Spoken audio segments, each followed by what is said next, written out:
And Old Sturbridge Village celebrating Labor Day with a unique demonstration highlighting military training in the 19th century. Our Kathryn Andreoli has more on this unique exhibit. The sounds and the sights of military training in the 19th century are brought to life at Old Sturbridge Village Labor Day weekend. We've just been target shooting here, doing drill, cannon demonstrations, so the typical sights and scenes you would have seen on a typical muster day in the time period.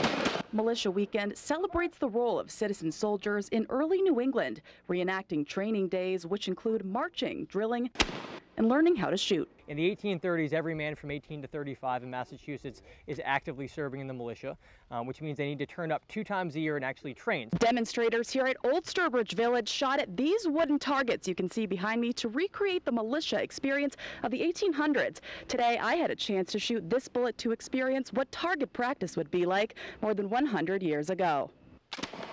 The experience, as one historic trade coordinator, Derek Heidman, says, is about authentic as it gets, even down to the costumes. He tells us he made his himself. I was able to get in there and take measurements off it, actually pattern the coat, and look at the construction technique. So when I went through and made this coat and the rest of the uniform, it was not only comparing the original one, but looking at the documentation for the time period. Old Sturbridge Village Director of Marketing Michael Arnhem says these demonstrations allow visitors to step back in time and experience what life was like many years ago.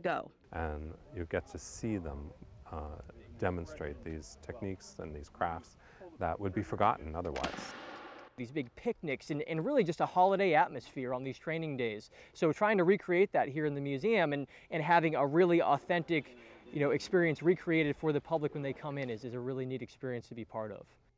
And demonstrators fired off several of these musket balls as part of that experience. Museum also unveiling their new firearms exhibit with some objects that have never been on display before. Be sure to check it out. It's a very cool experience. Olivia? All right, very